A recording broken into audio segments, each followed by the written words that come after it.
Are you ready to think big and act bold? Then you are in the right place. This is Innovative Entrepreneurs, a podcast that will bring you the stories, insights, and tips from some of the most successful and innovative entrepreneurs in the world. I am your host, Erica Bailey, and I am here to help you start, scale, and sustain your own entrepreneurial journey. Let's get started. Today we have a special guest. His name is Aaron Kirkham. He is a real estate entrepreneur and investor in the short-term rental industry.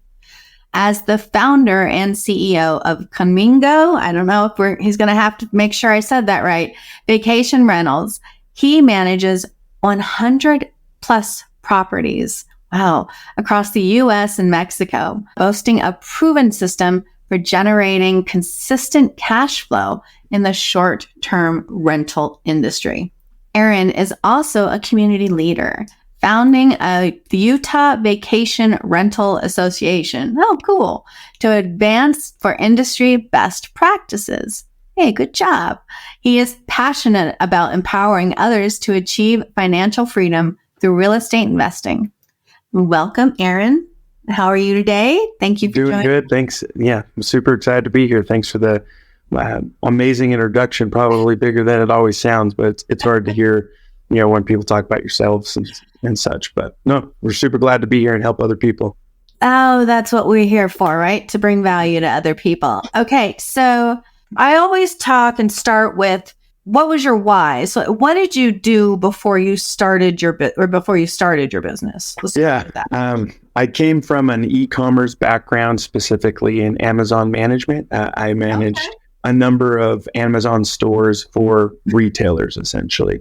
And my family comes from a commercial real estate background in Idaho. And my goal in life was to work with mommy and daddy for the rest of my life.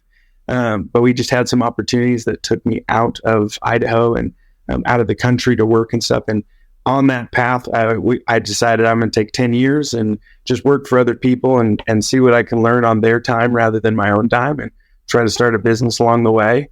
Failed at plenty of businesses that I started and kind of landed on this one, and it's worked out well for us. But that's what I was kind of doing before.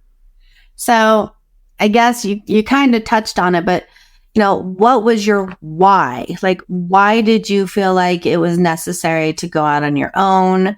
For example, my why is my children. I want to go to every football game. I want to stay home when they're sick. I want to make sure that, I'm at the parent-teacher conferences, whatever it is. Yeah. I don't want to work for, the corporate industry because I don't have that freedom. So my why is to be able to enjoy the time that I have on this earth with my family. So, what would you say your why was? Yeah, I'll say my joking why is because I'm a terrible employee. That's a piece of it. That's more of a joking one. At every job that I worked prior to starting my own business, I quit a week before I was going to get fired, not knowing that I was going to get fired. And then a year later, after talking to former coworkers and stuff. So that's a part of it, is I'm a terrible employee. But probably the real crux of it is similar to a lot of people. I wanted that financial freedom and the time freedom to be able to go and do things. There was actually a very critical moment where I really dove in. And so I was working for a brand company, and there was a lady down the street, older lady. We live in an older neighborhood that has a lot of those people, and she needed help cutting trees. I asked my work, hey, there's this, and there was a big storm, and so that's why. And I wanted to cut them, and my employer very not so courteously said, get to work. And I was like, I want to be able to serve. I want to be able to help people and take the time that's needed to do good in the world, realizing that we can always get back to work. But because it was so strict, be in the office, no exceptions type of thing, that was the catalyst that really motivated me to push harder. What I was doing is I want to be able to help people. And if the neighbor down the street needs help cutting trees, I want to be able to go and do that, or kids at soccer practice. But clearly the why is just to be able to have my time to do what I want, which is that can be with family, it can be travel, it can be service. It started with a man who needed help cutting down his trees. That's pretty badass. I probably started 10 businesses before we got to this one. I did Amazon pirating, which I won't go into the details because it's a reported podcast, but strategic ways of selling things on Amazon. Okay. I did that. I did trade sales where I would get product. I go to trade shows and sell that product there. I tried my own hand at e-commerce stuff. I did some other selling stuff. So I tried a lot of things, realizing that I wanted to be an entrepreneur because of the flexibility it gave. Mm-hmm. And one of those things that we landed on was Airbnb, or short-term rental management. We bought a home initially, and my wife and I, to save money, we were managing a 50-plex, and it was like a live-in position. We bought a home like everybody does to buy it and live into it. But we realized at our complex, the rents were just going through the roof. So we said, well, instead of moving into this new house, let us just rent it out. So we rented it for a year. And then, the writing became on the wall pretty soon within the next 6 months that we needed to move somewhere else. So we bought another house that was a little bit bigger than we needed, but we converted the basement into a mother-in-law apartment and the other side into that whole Airbnb gig thing. And because that was 4 or 5 years ago, and maybe longer, but we just threw a bed on bricks in this little studio apartment of our basement. I say bed on bricks because that's how attractive it was. It was terrible. It was just an ugly, terrible basement with my kids yelling and running upstairs. And in the first month, we expected to make like $300. First month we made $6. The next month we made $9, and then the next month we made $1,200. And so we were like, clearly there is something to this. So I kicked my brother-in-law out of the mother-in-law apartment. With our tenants, when their lease was up, I converted that. And then from there, kind of stimulated up, there's something to it. Let's reach this number. And it was conversations like this of, hey, you're doing it. Tell me more. And that's kind of, we realized how we could have a management company manage for other people. And it's grown into strategic investments and acquisitions and such. Wow. Real estate is not an easy thing to understand. Like, I have real estate clients or, mentors, and it's not an easy thing to understand. So like, how did you get your knowledge? Were you a self-taught, or did you have mentors, or? Yeah, I'd say a mixture of all of that. In all reality, action is a great clarifier and brings great clarity. And thanks to my wife, I was actually super nervous on buying our first homes. If we could, I could show the photos of my face on those first 2 purchases of our home. And I was just disgusted because I was like, how are we ever going to do this? But thanks, my wife is an action taker. And so we took those action. But in learning that, part of it is just trial by error and just trying things. And certainly there's merit that's learned in that.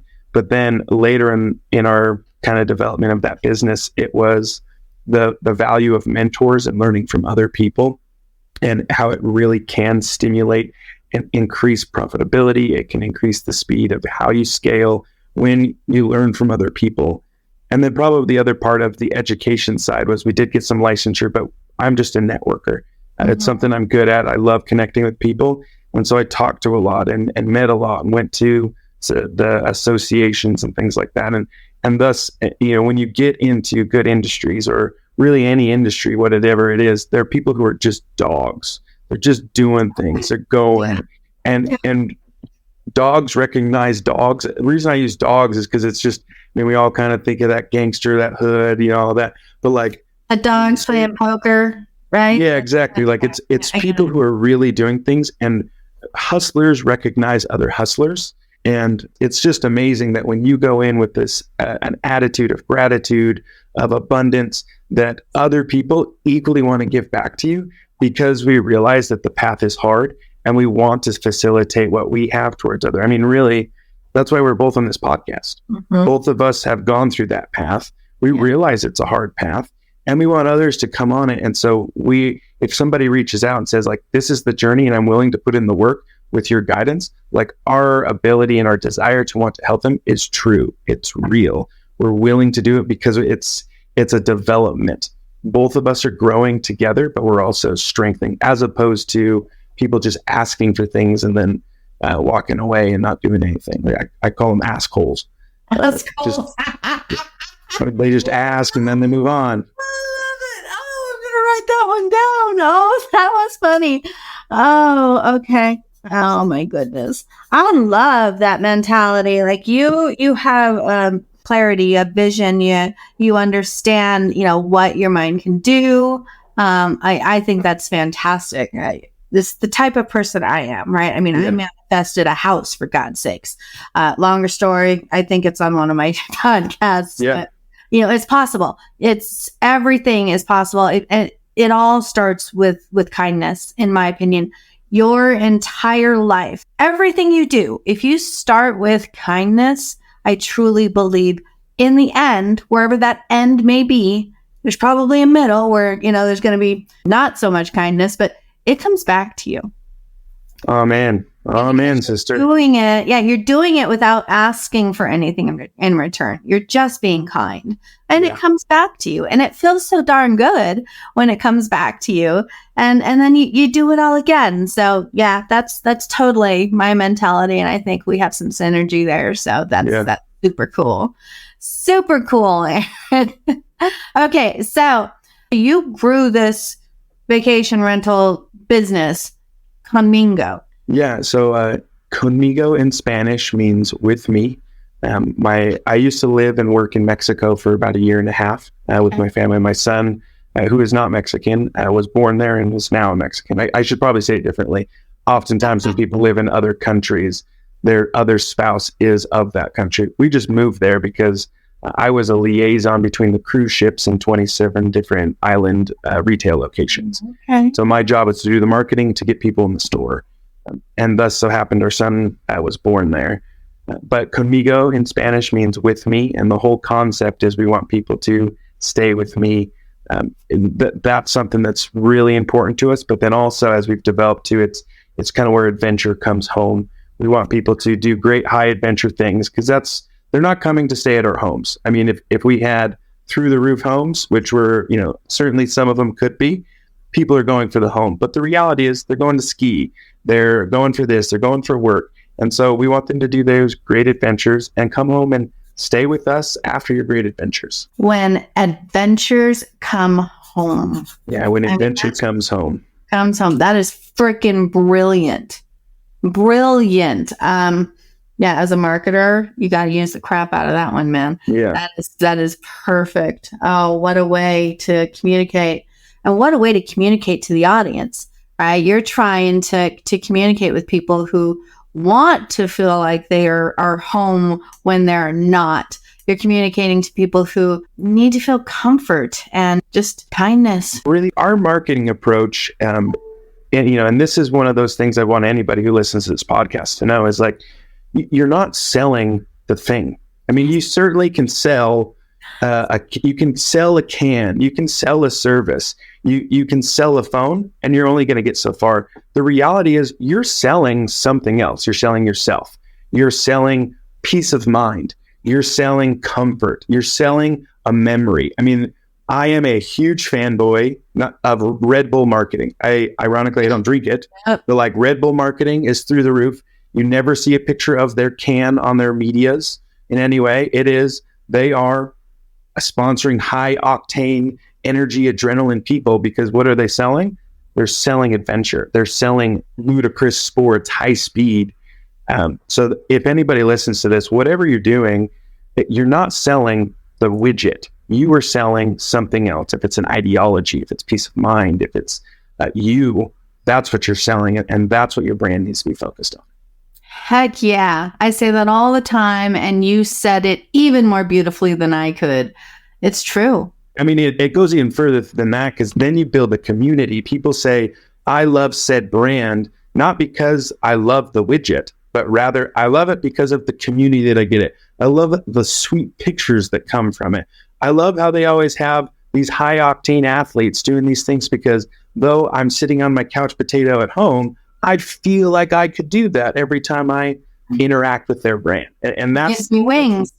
Yeah. And that's really what we've done is people are coming to Utah, they're coming to Montana, Idaho, they're coming to do other things. And so like they're coming for the adventure. So let's sell the adventure. And when you're done with the adventure, come to an awesome place where you can relax, where you can create memories, where you can have comfort.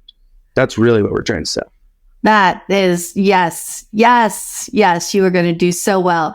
So I guess my question for you is, do you pick prime locations to have your Airbnbs, or do you, like, how do you pick, I guess? Yeah, I'm going to caveat that first by telling a little bit about our journey of how we got there. And the reason I want to is we failed extensively. I feel like we were very successful at failing. And to give you perspective, about a year and a half ago, we were cleaning from our cleaning division 180 homes, and we were managing 90 homes, and we were successfully failing at all of it. Profitability wasn't there, operations wasn't there, work-life balance wasn't there. I mean, we literally, there came some of those conversations with my wife of, hey, this isn't cool. I think I'm out. Not because I don't love you, but like, you're never here. The stress that comes home, it's just, it's so not worth it. And at that time, we really had to establish truly what was important and how we were going to get that success. So we cut the cleaning division. We cut about 45% of the portfolio that we had and just focused on processes. We focused on being awesome at just what we were doing. And ironically, we gained way more profitability with way less. We gained more work-life balance with way less. And I think that many entrepreneurs are getting into it. The ideology is quantity over quality, which in certain realms and aspects, it's true. But for what we were doing, we just needed to be good at these things and do better than everybody else. Or really, here's the balance too. Property management, which is an iteration of what we do. All property managers suck, including ourselves. That's just the reality. Because, and the reason, let me caveat why. Thank you. We will never, and nobody will ever treat your property the same way that you will, because it's yours. You as the homeowner will always do a better job managing the Airbnb, the short-term, the management, the cleaning, because it's yours. However, you can't manage all of them. And so what our joking ideology is, we just try to suck the least of all of the property management companies. And I mean, it's a joking approach, but the reality is, like, we're humans. Let's talk. Like, okay, yes, this is a conflict. Totally get it. Yeah, this is the reason operationally why we can't do that thing, but we can meet in the middle on those expectations. So like that's kind of our joking ideology is like, we suck the least. We said the least. That is so freaking awesome. Oh, I have, like, my cheeks are sore from that laugh. Wow, that was so cool. I love that. You're putting fun into this business, into this life, and that does help with the stress. It does help with the burnout, right? Is laughter and making your team feel like, hey, we are a team. This is not, I am not your overlord. Like, we're a team. Yeah. We make things happen together. And the other aspect too that we really approach is, like, we're a vacation company. So we consider, yes, it's work, but we try to make it a vacation. All of our uniforms are floral, fun, happy designs. And like we're going to Hawaii on vacation, or like we're going skiing, because, like, we should be happy. We should be enjoying, because that's what we're selling. And if we buy into it as a team, then everybody else, from a community, from a customer, from whomever it is, they're equally going to buy into the Kool-Aid that we're drinking. Oh my gosh. Amen. Getting the right people on the bus in order to make that team community, that value, that family, totally. Right? It's still a business, but it is a family. You got to find the right people. Did you have any struggle with putting the right people on your team? Yeah, totally. We initially hired some family members, and the best thing about family is that they're family and they're committed, but then you also have family. And so, like, which is how everybody starts. You just use your immediate circle. But really, that was one of our more recent keys to success post closing everything and having the great failures that we had, is let's focus on people who are committed, and let's focus on clients that are committed, or better said, people that we want to work with. Oftentimes when we go to a property to evaluate if it's going to be a good option for short-term rental, most of our vetting process is the owner, because we want to work with people that we like, that like us, that are understanding and willing. And there are times where And it's not meant to be personal in any way. It's just, hey, these are the expectations that you're looking for. Oh. These are the expectations we're, so like, it's not a match. So here's someone else who equally is great in the space that's going to be better for the niche that you want. And really that has been a huge key of driving future success for us, is just establishing these are the boundaries, these are the people, and these are the expectations that we want. And here are the expectations for you, future client, that you should know. And if they jive, great. And if not, it's not, nothing personal. Just because this project doesn't work out doesn't mean the next one will. So why burn a bridge and figure it out, Exactly. Oh gosh, I love that. Again, it's back to kindness and understanding the person that you're communicating with. Like, this is cool. I'm so impressed with you, Aaron, and your wife, I'm assuming. So 100 properties? Yeah, it fluctuates, but we've got a few more, but yeah, we've got a number. That's impressive. My question is for you, how are these leads coming to you? Sure. Most of our successes come from referral marketing. Okay. And that's, that's others. And this probably also leads into like what we talked about from the beginning of the community. I have a large network of Facebook groups that are specific towards our industry.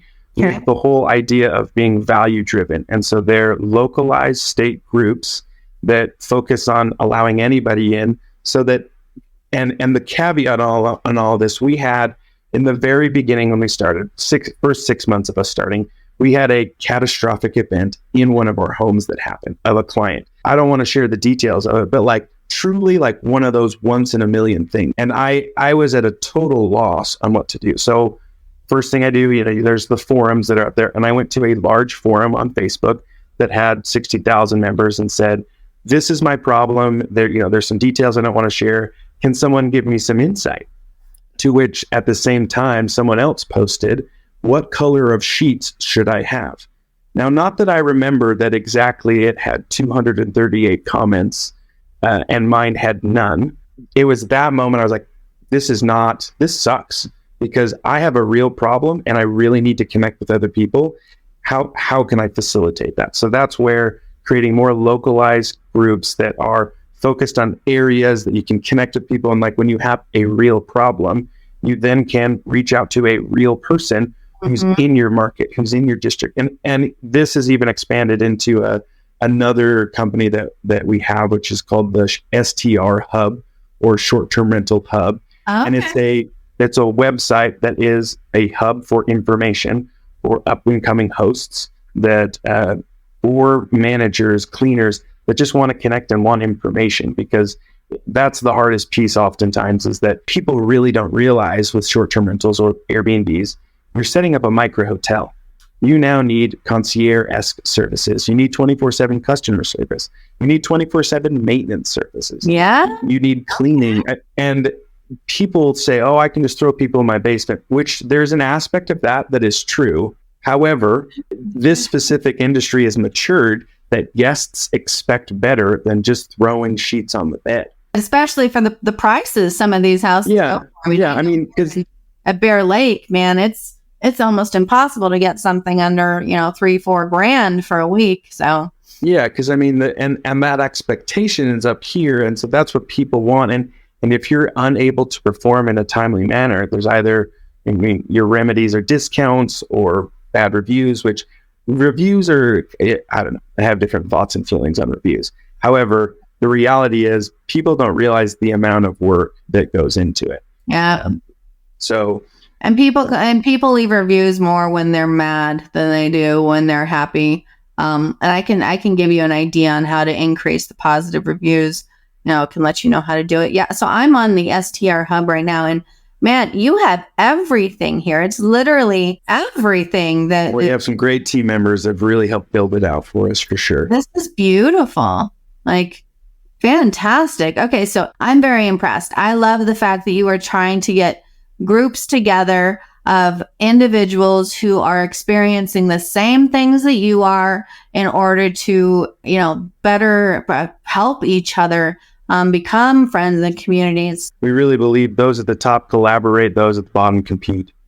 And the reality is, like, even with the number of places that we have, I'm not really a competitor with other hosts because I can't take all of the guests.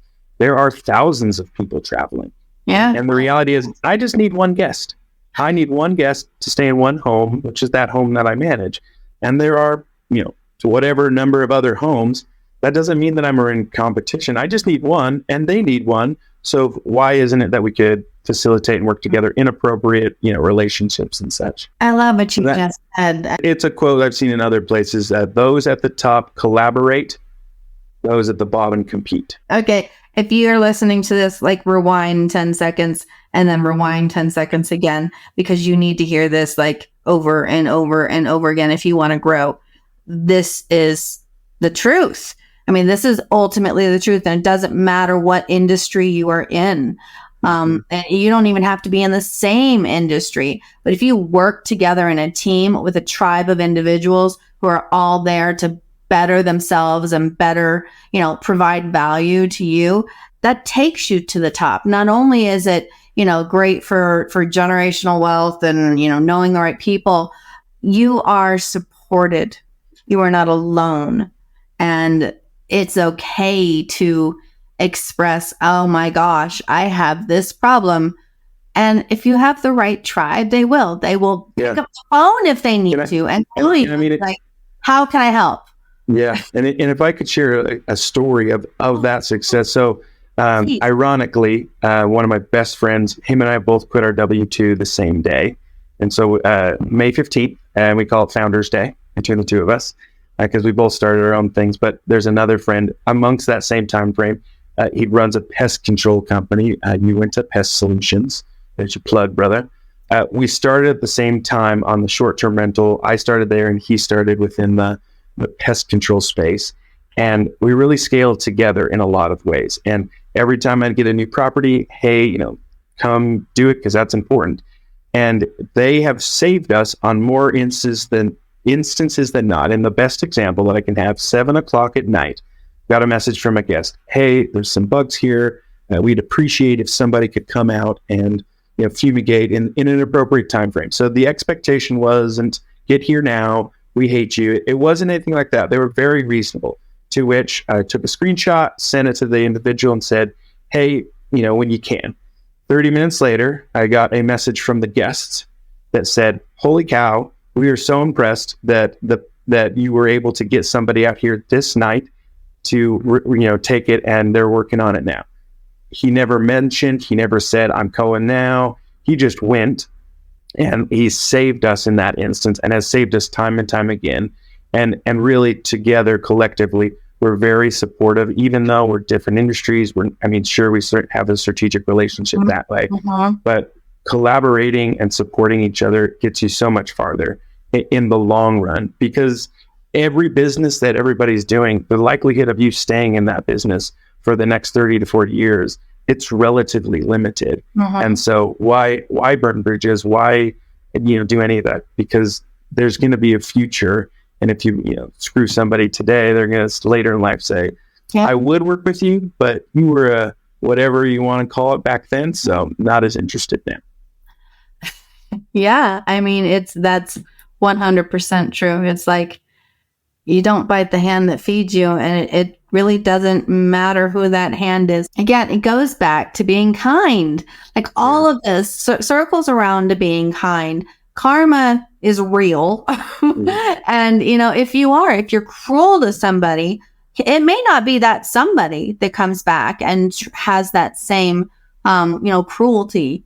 But if you can just be kind to people and build those types of relationships, that's the type of man that I would want serving me. Thomas is the man. You went to Pest Solutions. Solutions. They're crushing it for us and in other places too. But Beautiful. Okay. So what are some of the key tips or lessons that you have learned from your journey as an investor?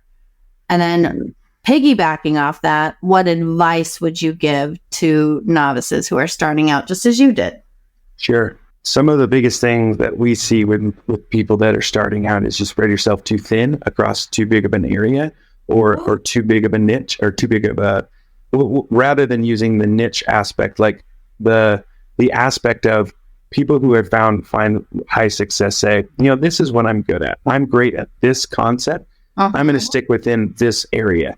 And that can be what you're doing from a business. That can be a geographical area. My mentor initially, we talked about how we had all the struggles. At that time, I reached out to somebody who actually got me into this industry. Because at the time when I was working in Amazon management, I reached out and said, there's something to this. I want to know if I want to be a property manager. So I messaged 3 property managers, short-term rental stuff, and said, hey, can I just job shadow you for the day? I'll drive, I'll be support, I will lift the heavy things. Let me help you. One said, sure, $600. The next one said, sure, $300. And the other one said, yeah, let's go. I need help.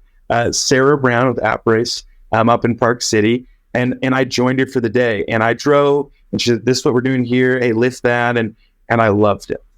It just amplified my world and said, this is what I need to do. So initially, if you're thinking of getting into something, reach out to people and just try, just job shadow them for the day. I actually took a day of vacation to do it for my work. And so that I could learn. And I realized that. So from there, though, later when we went through the struggles, we asked her to be a consultant and help us and everything. She said, hey, for what I do, I only stick within properties that are in 0.5 miles away from downtown Park City. That's all we take. Yeah, that makes sense to me. Yes, that makes sense. Of these reasons and this and that. And for her model, that's what she wanted. And oftentimes when people get into it, we're so eager. And I was this way too. If it had 3 walls and most of the roof, I'd manage it as a short-term rental. If it had 3 walls and most of the roof, we were selling a glamping experience, right? There was a twist, and we took everything. When I say we, and what it led to is my team couldn't keep up. They were garbage places sometimes. And it just, in the beginning, we should have said, hey, sorry, I'm going to be honest, your place will not perform well. Or you'll get the money, but it's going to always have terrible reviews because that giant hole in the ceiling, it's a problem. And because you don't want to fix it, it's still going to be a problem. Now, totally an exaggeration in ways, but that was some of the truth of it is really the success is what you're doing. Stick within your buy box, stick within what you're comfortable with. Now, that's not to say don't go outside that comfort zone. I'm just saying find your main jam. This is what we do. This is what we're comfortable with. Rinse and repeat. Rinse and repeat. Rinse and repeat. Yeah. Why redo the model, right? You just rinse and repeat, like you said. Yeah. It's the same in marketing. A lot of marketing agencies, they are tied to one specific niche, right? It's their SEO or it's paid ads for construction companies only, or, they really do break it down. But like you said, the woman who is strategically finding places in Park City, brilliant, because that she's going to make money. And it's beautiful all year round. You know what I mean? Exactly. And they've got great hotels, but if I'm traveling with my family, I'd much rather stay in a house, right? Yeah. And when you're coming skiing, most people aren't going to come alone, whether it's their family or their bros or, you know what I mean? Yep. Just having that opportunity, that's brilliant. I had an idea. I think that somebody needs to get a bunch of properties around the MTC so that families can come and stay and visit, because I guarantee that will work. And I know I'm giving my secrets off to other people. No, but so I'm going to change the script a little bit. And from that, and what I mean by that is stellar idea. But the next thing that nobody ever thinks about is short-term rental regulations and property rights. And what I mean by that is, so for example, Provo, your idea, we're going to roll with that. You get a bunch of houses around that. Well, Provo has very strict anti-short-term rental laws where you, in order to run a vacation rental or short-term rental, Airbnb, whatever you'd like to call it, you have to be within these zones. You have to do these things. And they're, as a city, very opposed to it. Now, we'll continue with the idea. You're going to say, okay, I don't care what, I'm just going to go under the radar and roll. What that happens, though, for collectively as a state, is then the city gets frustrated with them. Those Airbnbers are terrible people because you knew the rules, you're violating them, and you're causing problems for other people. Now, causing problems is relative because, clearly there's some neighbors that are loco, and it's that NIMBYism, not in my backyard. They don't think logically. which I get. It's your neighborhood. We all kind of do that. But by not knowing the rules, by not following those rules, it creates future problems for other people. And a great example is Orem. Right now, Orem is kind of the opposite dichotomy compared to Provo. Very in favor of short-term rentals, all of that. However, there's one neighbor that it's a friend of mine. He has a great home that he ran, but didn't run it as an appropriate operator, didn't think how to do it professionally. And regrettably, now the city is open to conversations of changing that for everybody else. Now, that's not necessarily because of one person. And this concept it's very common in a lot of cities because one person operates poorly, thus causing problems for everybody else. Now, that's not so much of the issue because I'm very pro-regulation. I think it's great. I love our homes that have permits because I'm way more valuable than any of the other ones because I can go, and a great example, I have a home in Sandy, personal home. I have a permit. There's 2 in my neighborhood that are not permitted. There was a party at one and the neighbor said, hey, this is the problem. I hate this. And I said, yeah, they're not licensed. And so that makes sense why they're doing it. To which then I reached out to the city and said, I have a license. It's not fair to me that they're ruining the concept in my neighborhood. Can you please take action? To which they did, and totally appropriate. So I'm very pro-regulation. However, there's the balance between regulations that are hyper against it because of concepts and not. And that's where the association, the Utah Vacation Rental Association came from is we want to have productive conversations because the chance, I'm very passionate about this. And so I can tell, and I freaking love it. Keep going. So I apologize going down this, but the balance and what is inappropriate from a democratic standpoint is there are lots of hosts who are good people who are just not conforming inside of what the regulations are. And so when there's city meetings, when there's those events, when they go, they don't want to say, hi, I'm Aaron Kirkham, and I manage a place down the street that's illegal because they're fearful that the government holds a KGB and says, oh, yes, this is name. What address? Oh, I put the address down. You will receive notice soon.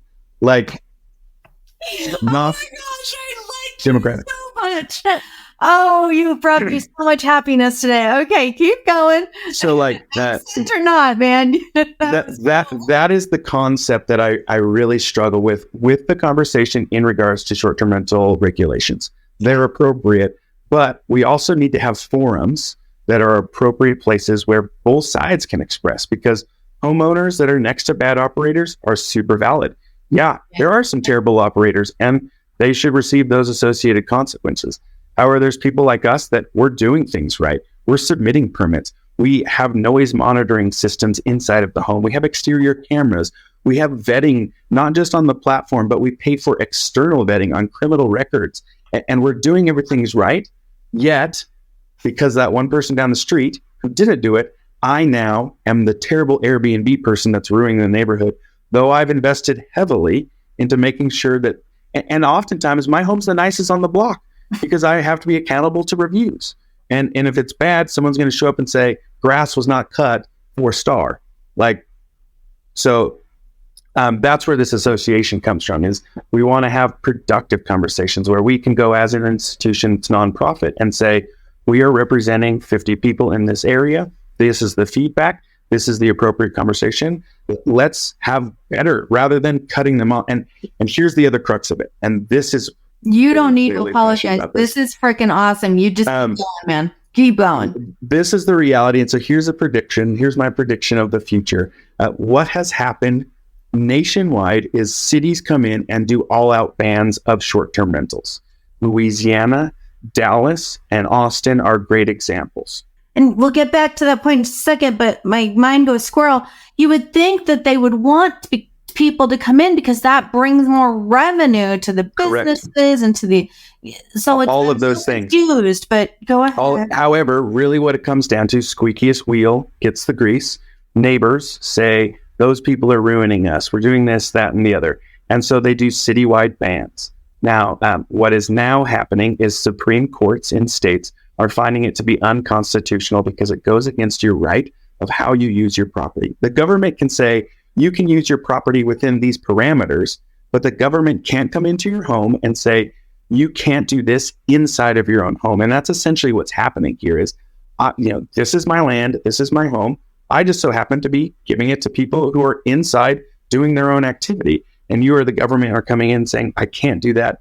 And that is the concept that's unconstitutional. So most of these cities, North Kansas City just passed this, they're doing these hard bans.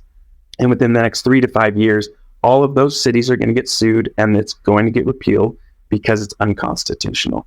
And so that's where we need to have a productive conversation. Got it. And the reality too is travel has changed. Every time you consider going anywhere, you see that quick flight from that, whatever it is, that's that cheap thing.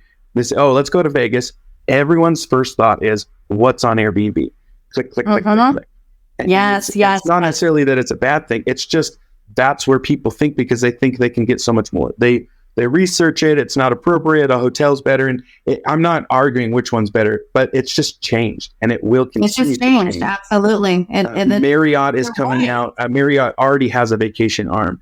The Expedia group equally is doing that. It is the next shift. So with all of that, that's why and Utah is a pro property state, a pro property rights state.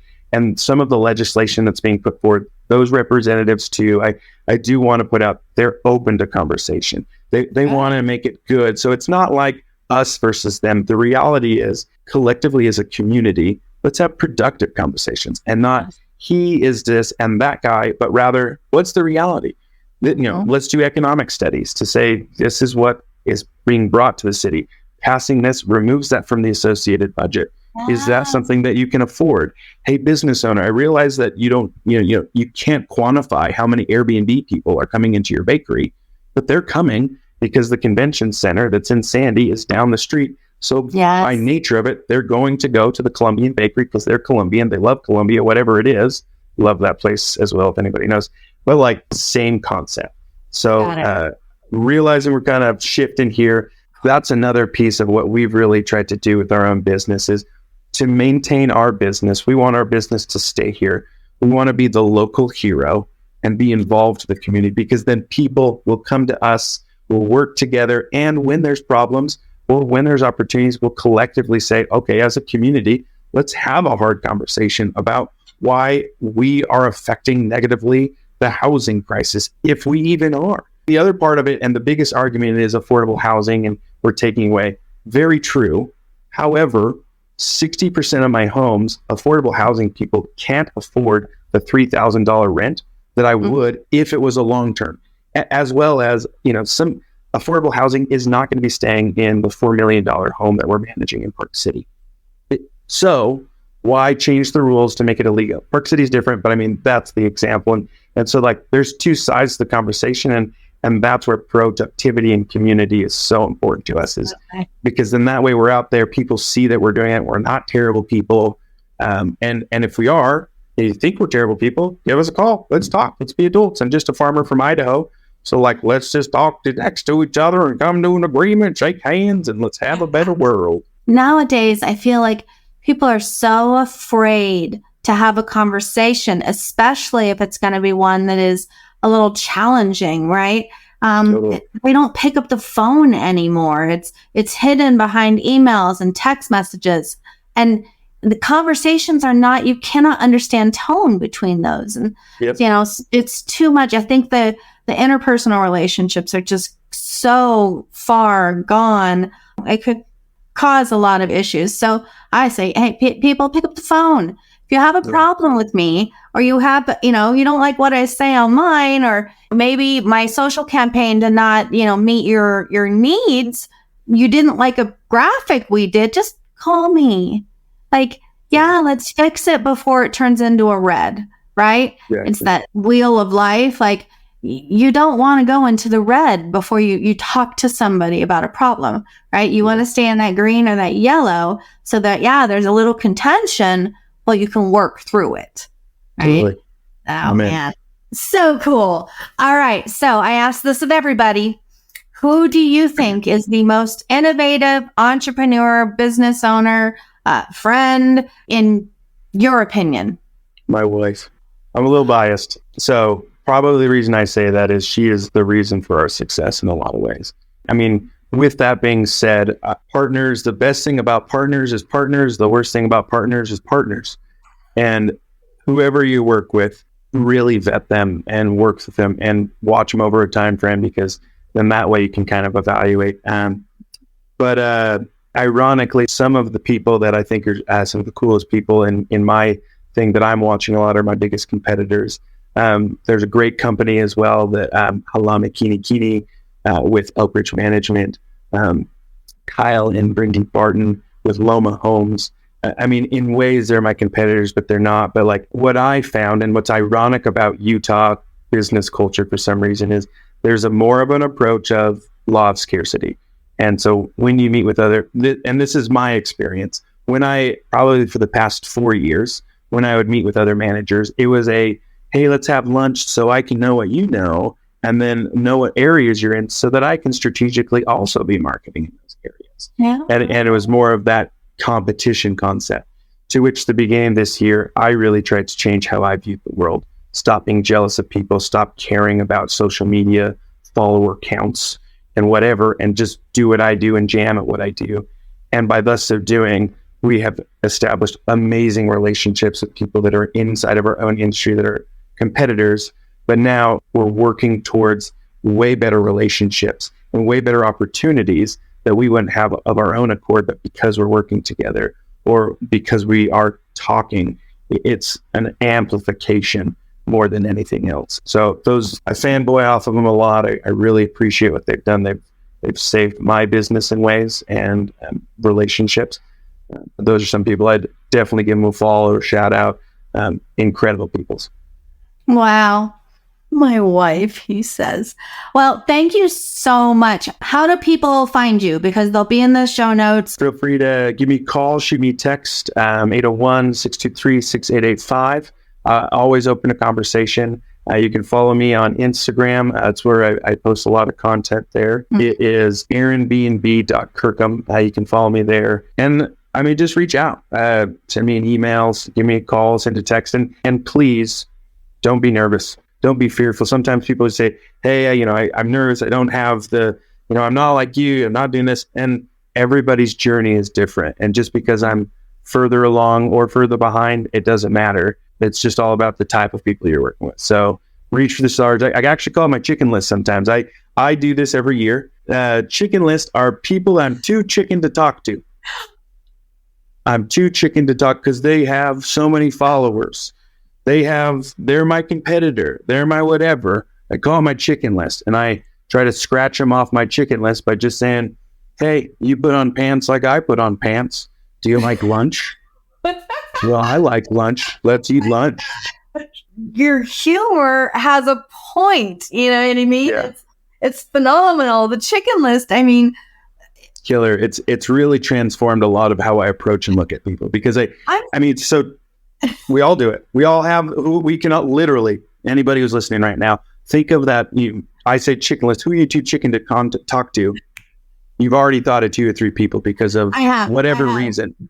And the reality is, stop being a chicken and reach out and say hi. And I want to shout out my brother. He taught me this. He sells heavy equipment in Idaho, and he's always wanted to get into the mining, facilitating of it. I mean, there's backhoes and all that, but like selling the real big machines. So he just did it one time. He drove into a mine and said, this is what I do. I would like to talk to somebody. We don't do it. I know, but does somebody want lunch? Okay, let's have lunch. And he just made friends and established relationship. And now he does all the trucking for a very big mine company. And I really admire him for that, of just scratching off your chicken list, because great things can come. Oh, no, I am going to take my bulletin, my board over here. So I write every morning, I write a affirmation. I write what I'm grateful for. And then I have kind of a manifestation part, but I'm going to make my left-hand corner my chicken list. I mean, I freaking love that, man. As my chicken list is going to help me manifest what I believe that it's right there. So this has been freaking awesome. Thank you so much, Aaron. I have just enjoyed the crap out of talking to you. All right. Thank you so much. Like you said, all the information is in the show notes. Go back and listen. He mentioned some really great people who offer value. So here in Utah, support local. So thank you again, and hopefully see you soon. Great. Thanks again. Wow, what a great episode. I hope you had as much fun as I did. If you want more of this goodness, make sure you subscribe so that you get notifications for future podcasts. And if you found value from this, please share it with others. You can visit our website at cwgdigital.com. This is Erica Bailey. I am your host, and I will see you next time.